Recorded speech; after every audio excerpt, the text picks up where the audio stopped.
Пайғамбар алейхиссалату вассалам айтады. Ауыр хадис. Маған ауыр болған. Сіздерге де ауыр болатын шығар деп ойлаймын. Барлық мұсылман жағдайында бар. Қиямет күні бір топ адамдар келеді дейді. Тихама тауындай жақсылығы бар дейді.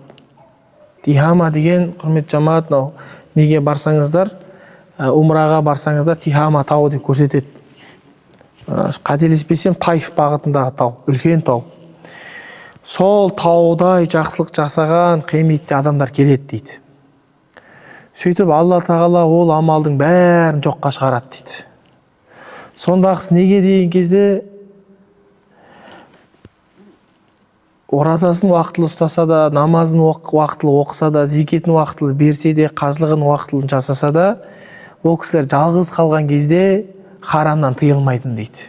Жаңа айтқандай ғой. Жалғыз қалған кезде харамнан тыйылмайтын дейді.